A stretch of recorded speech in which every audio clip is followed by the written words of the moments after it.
Paz do Senhor a todos. Abra a palavra de Deus no livro do Êxodo, capítulo de número 3, versículo 1.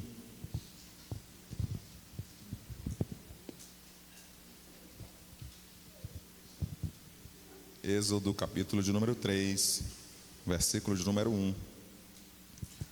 A temática que nós vamos refletir nessa noite é: quem é você no deserto? É uma pergunta para nós. Quem é você no deserto? É uma pergunta.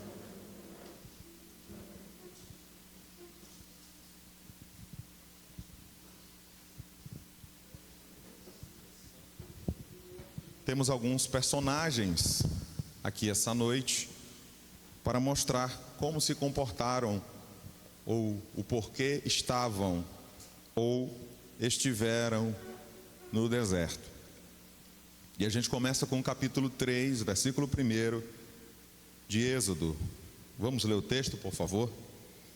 E apacentava Moisés o rebanho de Jetro, seu sogro, sacerdote em Midian, e levou o rebanho atrás do deserto, e veio ao monte de Deus, a Horebe.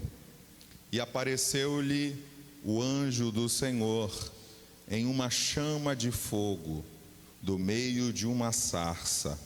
E olhou, e eis que a sarça ardia no fogo, e a sarça não se consumia. Vamos pular para o versículo de número 6. Disse mais: eu sou o Deus de teu pai, o Deus de Abraão, o Deus de Isaque e o Deus de Jacó. E Moisés encobriu o seu rosto, porque temeu olhar para Deus. E disse o Senhor: tenho visto atentamente a aflição do meu povo que está no Egito, e tenho ouvido o seu clamor por causa dos seus exatores, porque conheci as suas dores. Se você prestou atenção na leitura, no versículo de número 1, no capítulo de número 3, nós vemos que Moisés, um personagem muitíssimo conhecido, ele estava apacentando as ovelhas do seu sogro Jetro, como lido, era profeta em Midian. E Midian distava do Egito mais ou quase 1000 quilômetros de distância.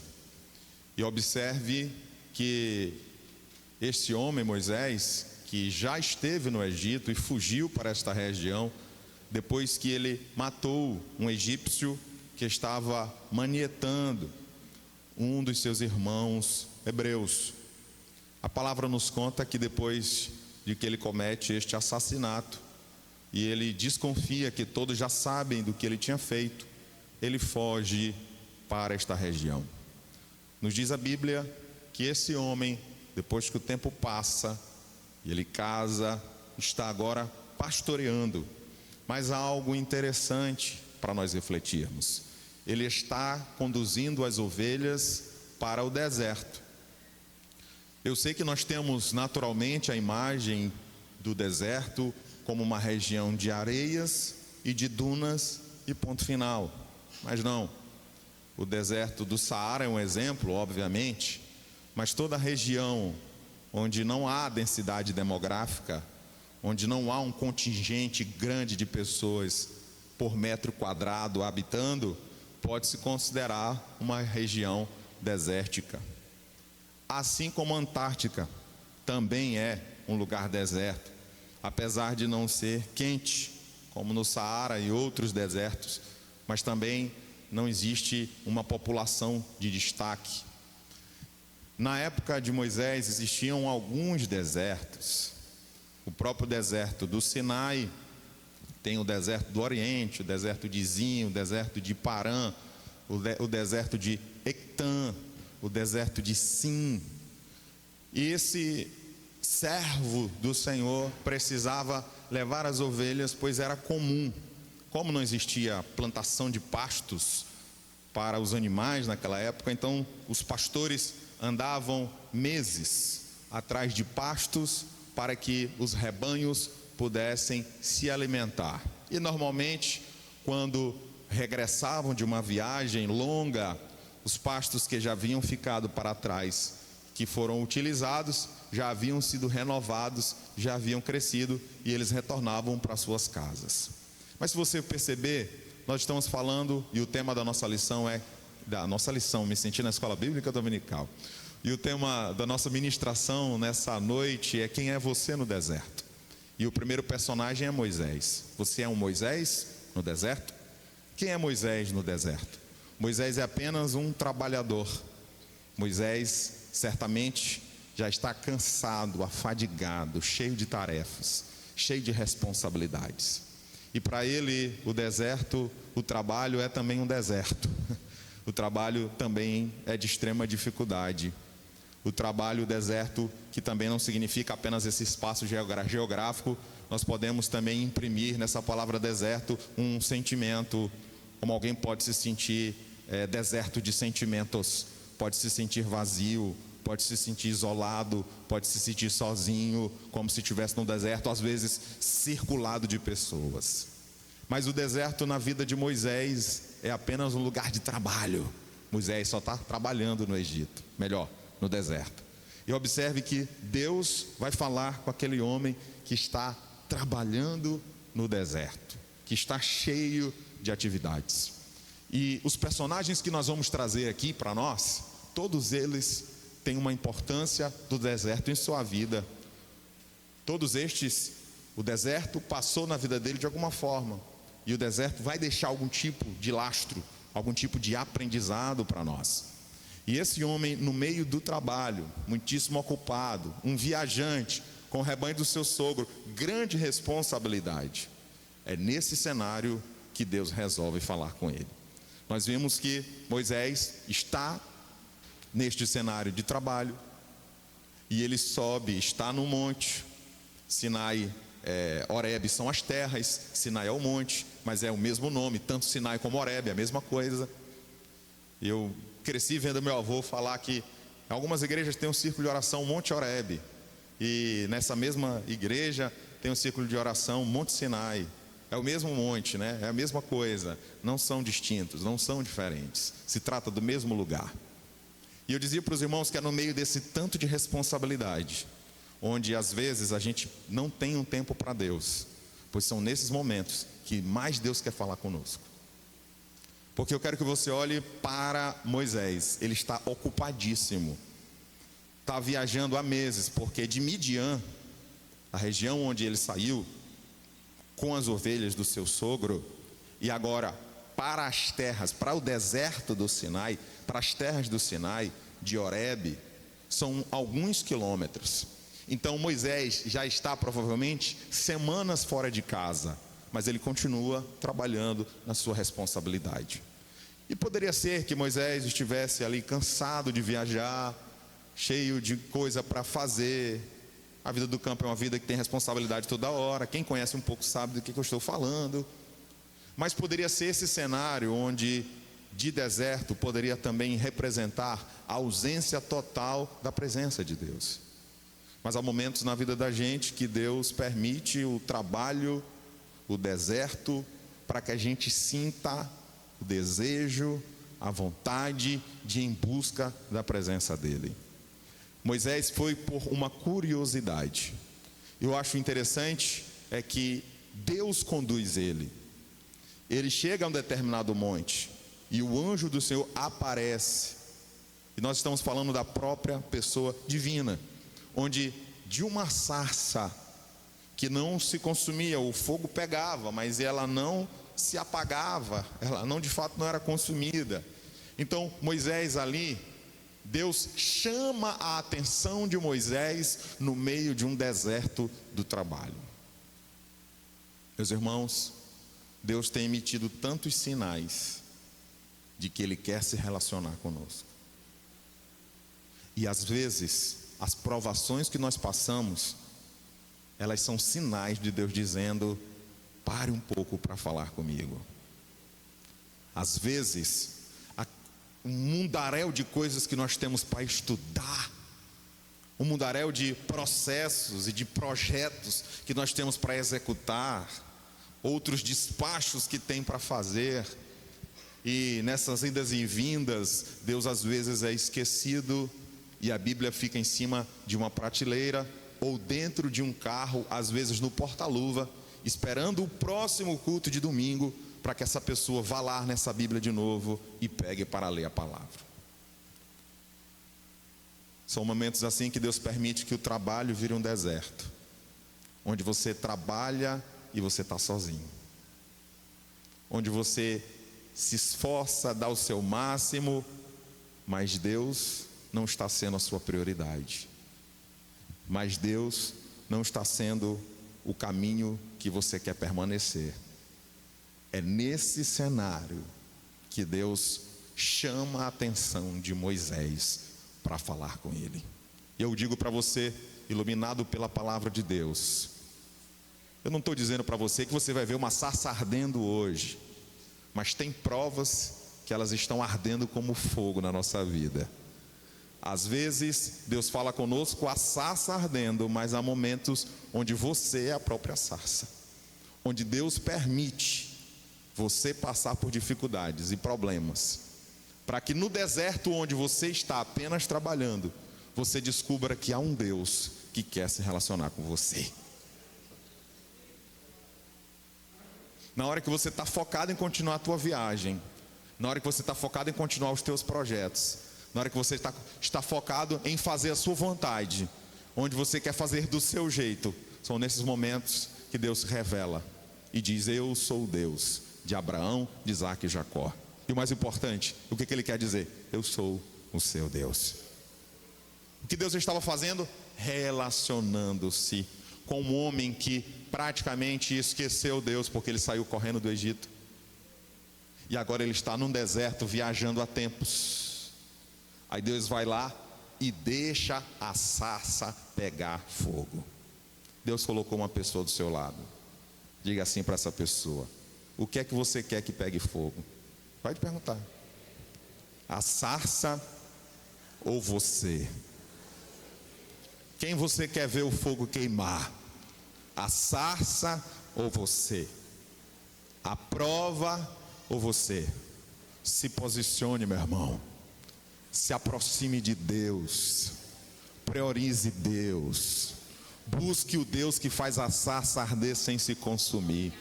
A misericórdia dele por nós é tão grande que por mais que a prova venha e nos cause medo, mas Deus não permite que a prova venha acabar com a nossa vida. Por mais que Ele permita que passemos pelo deserto, mas Ele não vai deixar que o deserto seja o nosso cemitério. O deserto não é o cemitério de quem busca viver no centro da vontade de Deus. O deserto, ele é um caminho para nós passarmos, mas há quem passe e resolva se entregar no deserto. Há quem passe e use o deserto apenas para trabalhar, apenas para viver os seus projetos, apenas para fazer a sua vontade, esquecendo de buscar a vontade de Deus.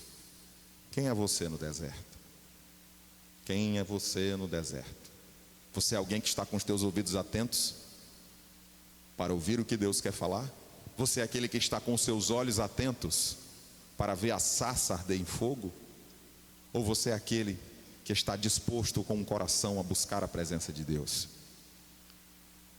Num mundo de compromissos como o nosso, onde a gente se sente consumido diante de tanta coisa para se fazer, onde um dia fica pequeno, onde uma semana a gente acha pouco 7 dias, onde a gente nunca consegue descansar como a gente precisa, pois nós estamos sempre com um cansaço extremo, extenuados, estamos sempre cheios de muitas coisas. E eu não estou falando de uma pessoa, não estou falando de mim propriamente dito, estou falando de todos nós. E às vezes com coisas e mais projetos, estudos e negócios, e às vezes Deus vai ficando uma pessoa esquecida, pois nós estamos vivendo no deserto do nosso trabalho. Quem é você no deserto? Pergunte a essa pessoa que Deus colocou ao seu lado, por favor. Quem é você no deserto? Quem é você no deserto? Próximo texto, primeiro livro de Samuel. Abra, por favor, ou acompanhe na projeção. Capítulo 26, versículo de número 3. 1 Samuel, capítulo 26, versículo de número 3. Quem é você no deserto? 26, 3. Vamos ler o texto. Acampou-se Saul no outeiro de Áquila, que está à entrada de Gesimon, junto ao caminho. A igreja pode ler até o final, por favor? 1, 2, 3.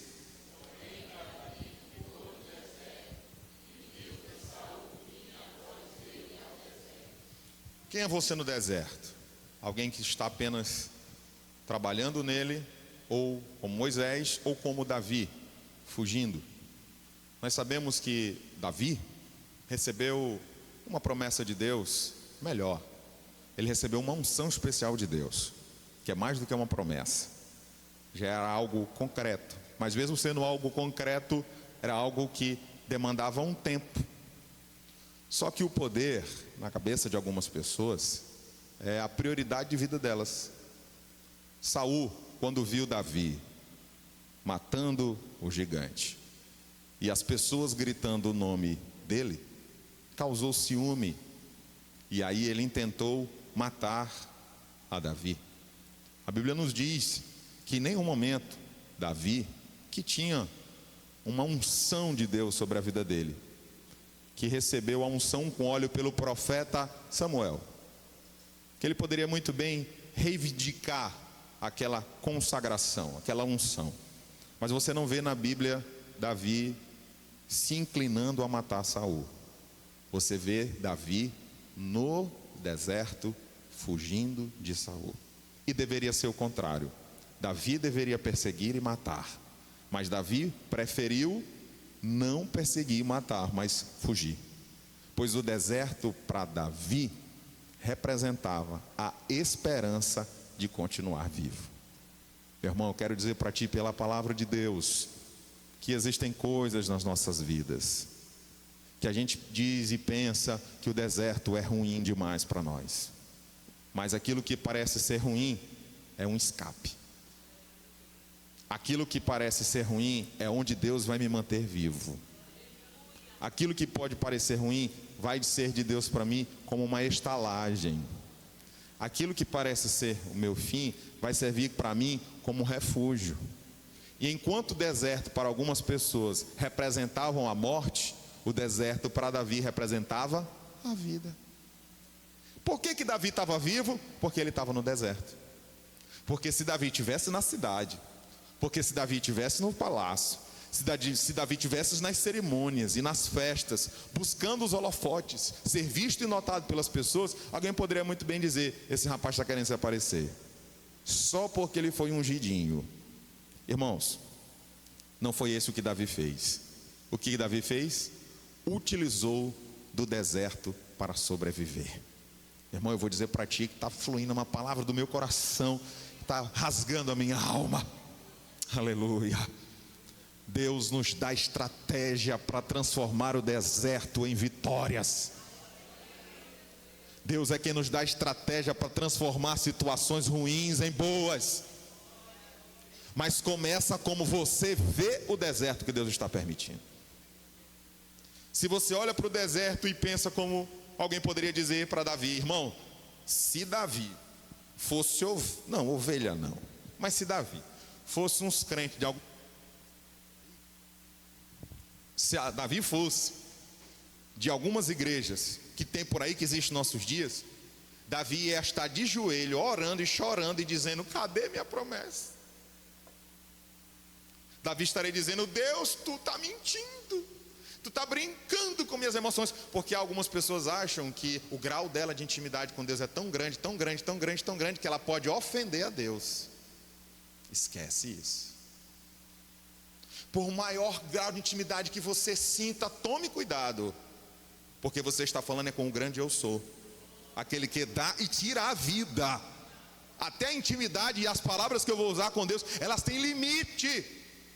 Tem coisa que eu digo para meu pai, tem coisa que eu digo para minha mãe, tem coisa que eu digo para o meu irmão, mas tem coisa que eu não digo para Deus, porque Ele é o Senhor.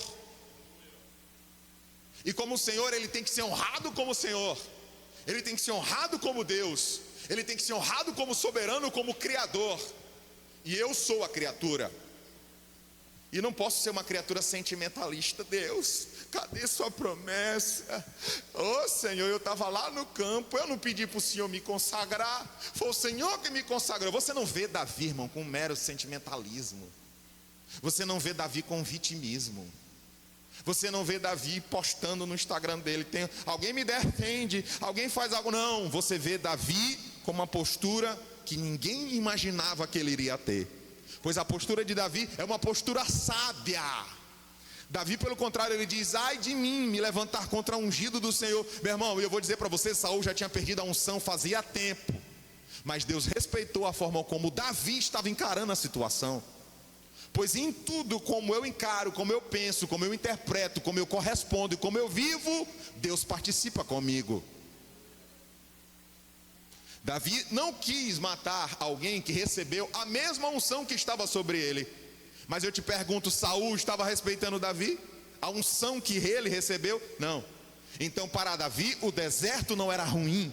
O deserto era o sinônimo de sobrevivência. Ei, o deserto que você pensa que é para te matar é uma estratégia de Deus para te fazer escapar. Você não está entendendo? Eu vou entregar a mensagem de Deus. O deserto que alguém pensa: ixi, esse nunca mais se levanta, ixi, essa adoeceu, vai morrer aí. Pois esses desertos são formas, maneiras de Deus manter-me com vida. A palavra de Deus diz em Isaías que os caminhos do Senhor não são os meus caminhos, que os caminhos do Senhor são mais altos do que os meus caminhos. Significa dizer que Ele trabalha de um jeito que às vezes eu não entendo, que Ele faz de uma forma que às vezes eu não entendo, mas tudo do que Ele faz é perfeito, tudo que Ele fala Ele cumpre, tudo que Ele faz dá certo, porque a única coisa que eu tenho é que trilhar, andar e descansar no Deus que criou o deserto, criou a minha vida e me colocou no deserto para fugir. Então o homem de Deus também tem que aprender a fugir. Você não tem que se preocupar em querer entrar em rota de colisão com ninguém, porque tu é um homem ungido de Deus. Você não precisa querer entrar em rota de colisão porque alguém no trabalho está querendo perseguir você. Eu te dou um conselho pela palavra de Deus: escapa. Se alguém vem por um caminho para ti, foge por 7 dele, para não entrar em rota de colisão. Pastor, mas a Bíblia diz que é os inimigos que fogem. Quando Deus se levanta e faz, não é você. O problema é que a gente pensa que às vezes quando Deus está falando com Israel, Ele está falando comigo como igreja. Não.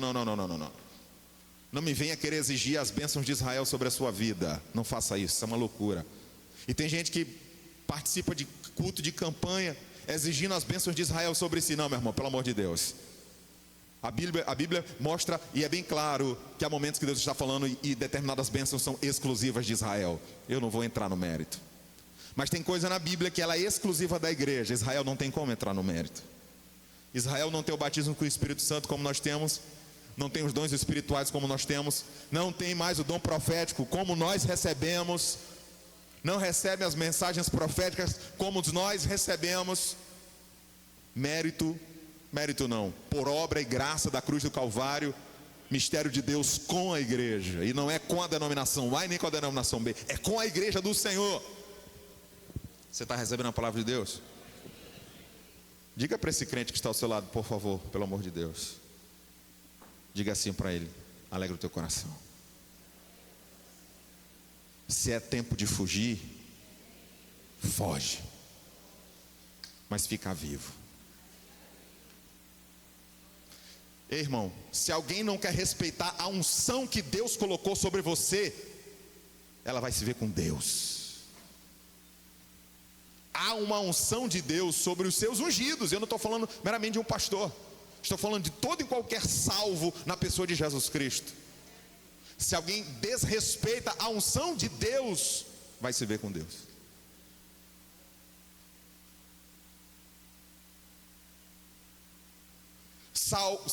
Davi não reivindica a unção, Davi respeita a unção.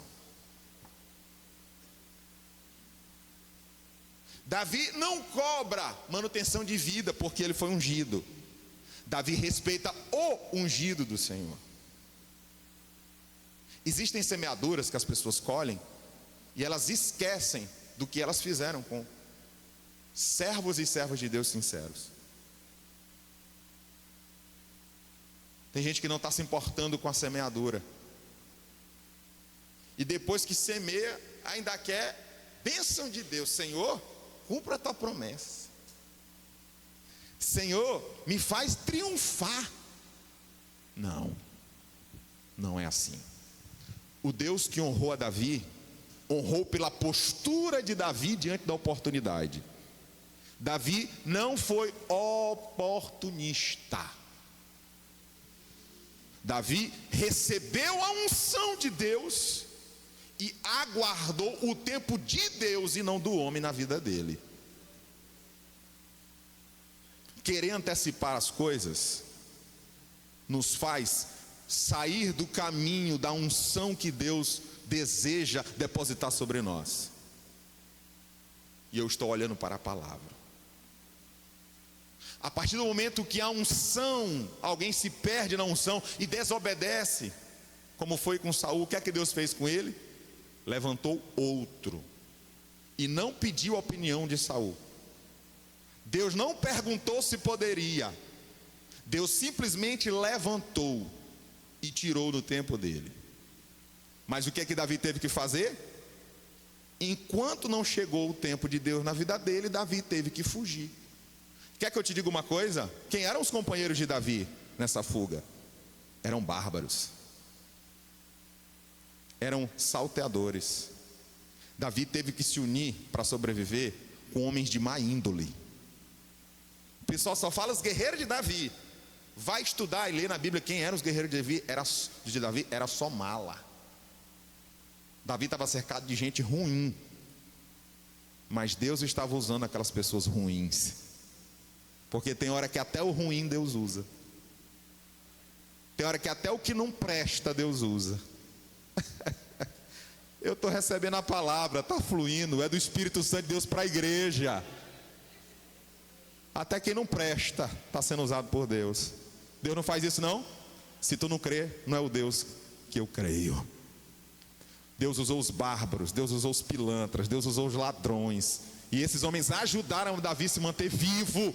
Meu irmão, em nome de Jesus, me permita profetizar sobre a palavra de Deus que nós estamos ministrando aqui nessa noite. Que eu creio que Deus tem poder e Ele pode usar quem Ele quiser e confundir quem Ele quiser, mas honrar a unção dEle sobre a sua vida. Por isso, não reivindique isso. Se você está sofrendo, sofra calado. Se está doendo, receba pancada. Se não está gostando, engole o sapo. Eu não guardo almoço para janta, pois te prepara para dar tudo errado. Porque Deus não coloca para estar na unção que Ele colocou quem não está preparado para engolir sapo.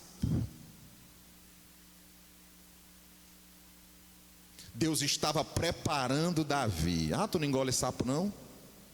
Pois agora tu vai engolir um boi. Olhe para o texto, Davi é um fugitivo. Tem mais uns personagens aqui, mas parece que o tempo não vai deixar. Vamos para o próximo texto. Primeiro livro dos Reis, capítulo 19, versículo 4. Primeiro livro dos Reis, capítulo 19, versículo 4.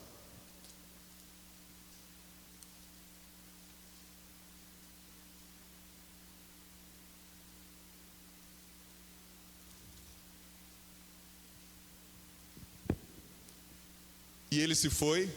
Quem é ele? Elias.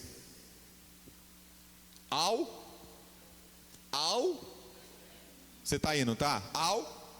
Vocês podem ler o texto, por favor, em sequência?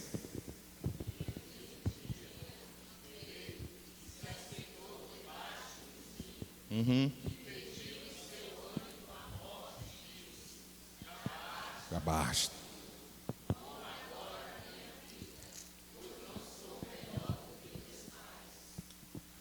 Alguns estão no deserto trabalhando, outros fugindo e outros doentes. Elias acabou de vencer os profetas de Baal, Acabe e a sua péssima esposa Jezabel, mulher malvada, assassina de profetas, sanguinária. Deus deu vitória, era o suficiente. Mas Elias não estava bem. O homem de Deus estava doente. O ungido do Senhor adoeceu. E o que ele faz? Ele se isola, porque deserto também é um lugar de isolamento. Elias não tinha do lado dele amigos. Ele dispensou o seu companheiro: fica aí, vou embora. Vou jogar tudo para cima e vou me embora. Eu não quero saber de nada e nem de ninguém. Problema de israelita quem for. Quem quiser se dobrar diante de Baal, que se dobre. Quem quiser ter Jezabel como mãezinha do coração, que tenha, porque eu vou me embora. E a Bíblia diz que ele faz um caminho de um dia inteiro, senta debaixo de uma árvore e diz: já basta, eu não quero mais. Eu quero morrer, Senhor. E tem muita gente assim, doente no deserto e sozinho. Mas eu tenho uma palavra de Deus para você. Aleluia. Elias está sozinho. E ele vai dizer para Deus: todo mundo se dobrou, só tem eu. Aí Deus vai dizer para ele: não, eu reservei. Eu tenho joelhos que não se dobram diante de Baal. Profeta, acalma o teu coração. Se é tempo de passar pelo deserto enfermo, você pode não ser visto pelos homens, mas Deus está vendo você. Elias está depressivo, ele quer morrer. A Bíblia vai dizer nesse mesmo texto que ele não quer nem comer, ele não quer nem beber, não quer ver ninguém, não quer falar com ninguém. A pessoa liga, Elias não atende.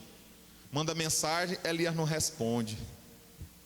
Manda recado, o recado não vem de volta. O que é que está acontecendo com esse homem, meu Deus? Elias está doente. E Elias está no deserto. Mas o Deus de Elias não abandonou ele. O teu Deus não te abandona. O nosso Deus não nos larga, não nos deixa. O nosso Deus está conosco todos os dias. A Bíblia diz que Deus enviou o anjo. A Bíblia diz que é colocado diante de Elias água e pão. E Elias está dormindo, estafado, cansado. E o varão celestial disse para ele: aí, levanta, come, bebe. Diz a Bíblia que ele come, depois ele volta a dormir. Estava morto, estava cansado, estava sozinho, estava desesperado, mas ele não estava sem Deus. Olhe para o texto. Numa época que as pessoas não tinham a mínima noção do que era depressão, o que é que Deus está fazendo? Cuidando de alguém doente. Você acha que Deus mudou? Ele continua cuidando de nós. Ele ama você. Foi por isso que Ele enviou Jesus Cristo para morrer na cruz do Calvário por nós. É porque Ele nos ama. Deus nos compreende quando as pessoas não conseguem nos compreender, quando não faz sentido para alguém, mas para Deus faz sentido. E Ele entende o porquê. Há um propósito de Deus. Deus trabalha de um jeito que o homem nunca vai entender. Ninguém sabe o que tem dentro da tua cabeça, só você e Deus. É por isso que nós podemos descansar o nosso coração. Quem é você no deserto? Um mero trabalhador? Um fugitivo? Um doente? O mesmo Elias que estava doente foi curado pelo poder de Deus. Elias, depois desse encontro com o Senhor, ele não foi mais o mesmo. E o que você e eu precisamos é que Deus toque em nós e nos faça revigorar, se necessário for. Mas se você está cansado, em nome de Jesus, eu profetizo renovo de Deus sobre o seu corpo físico. E também seja inteligente, crie momentos para você descansar também, não morra de trabalhar não. Eu preciso encerrar.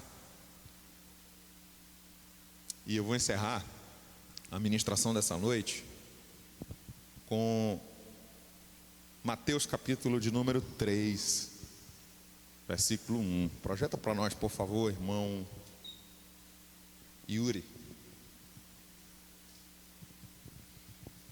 Mateus capítulo de número 3, versículo 1.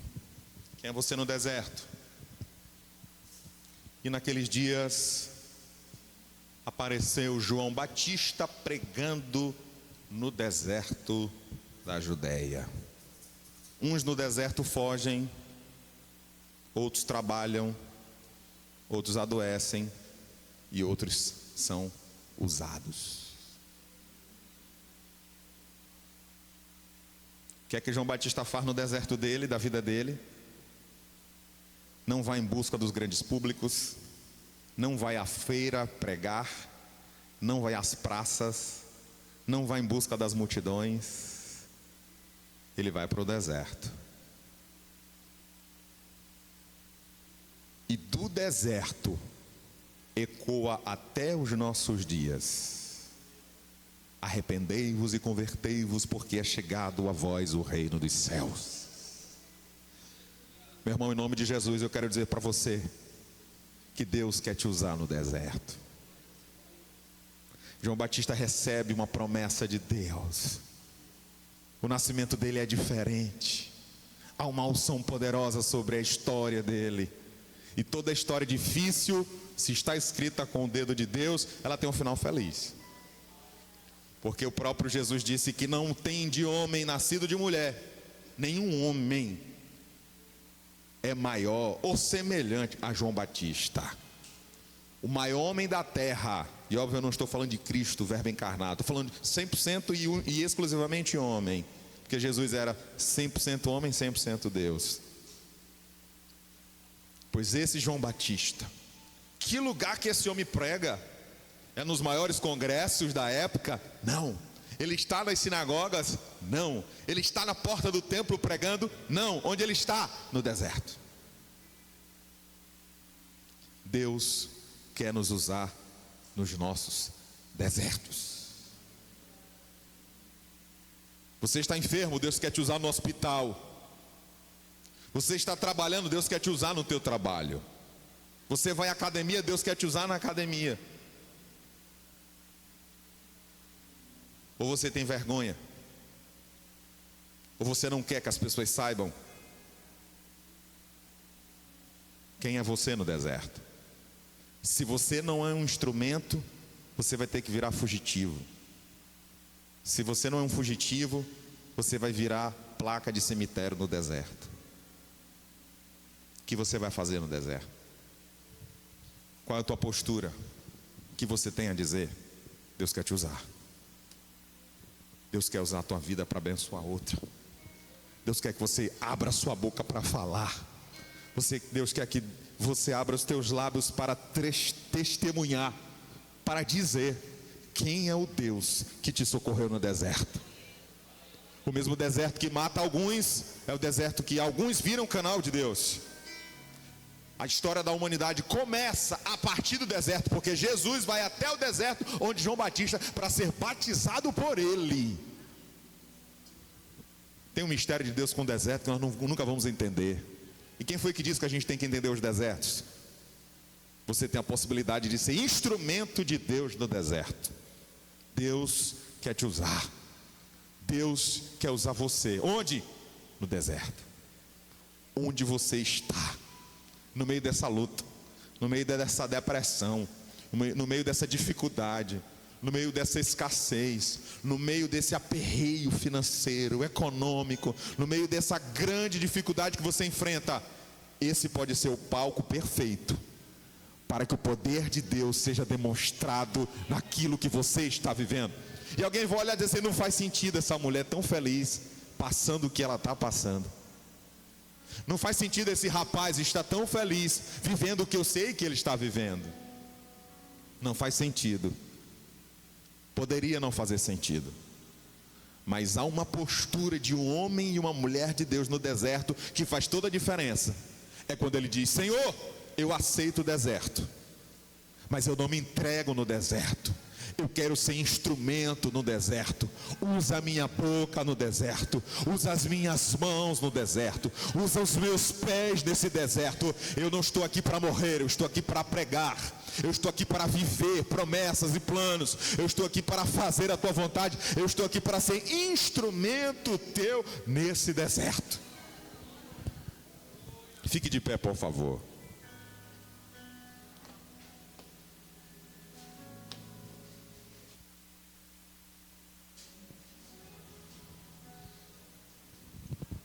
Teve um que foi ao deserto conduzido pelo Espírito Santo. Lucas capítulo de número 4. Foi Jesus. Porque o Espírito também nos conduz ao deserto. Diz a palavra de Deus que Jesus foi conduzido pelo Espírito ao deserto. E lá ele foi tentado pelo diabo. Mas se eu tenho consciência de que eu estou no caminho que Deus quer que eu esteja, então é apenas um estágio. E ao mesmo tempo é um campo missionário.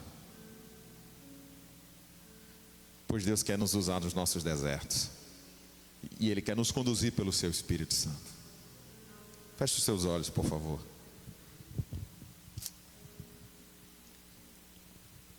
O mesmo Jesus que venceu o diabo no deserto, Ele disse: nem só de pão viverá o homem.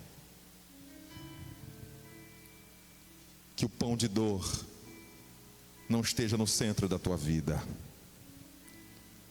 mas que você faça como Cristo, quando Ele disse: nem só de pão viverá o homem, como está escrito, mas de toda palavra que sai da boca de Deus. Deus é aquele que te guarda, que te contempla, que te conhece, que te protege, que te deixa fugir, mas que ao mesmo tempo te ensina, te treina, te capacita, te ajuda, te renova e visita o teu coração. Porque foi assim que Deus falou com Elias quando ele estava dentro daquela caverna. Tinha um redemoinho e Elias não ligou. Mas depois de um vento, do trovão, uma voz meiga e suave pergunta: que fazes tu aí, Elias? Porque a gente não foi feito por Deus para viver no deserto para sempre. Podemos viver em alguns momentos em cavernas. Podemos em algum momento vivermos aflições, mas elas não são para sempre. Porque o meu Jesus disse: tem de bom ânimo, eu venci. E esse mesmo Jesus cuida de nós em todos os detalhes. Pai, nos ajuda a fazer a tua vontade, a te obedecer, a sermos instrumentos, a sermos pregadores do deserto, não nos preocuparmos com as multidões, mas simplesmente em fazer a tua vontade, se com 1 ou com 1 milhão. Não é a quantidade que faz a diferença, é o compromisso com o chamado que faz a diferença. Continua cuidando de nós, das nossas vidas, para a glória do seu nome. No nome de Jesus.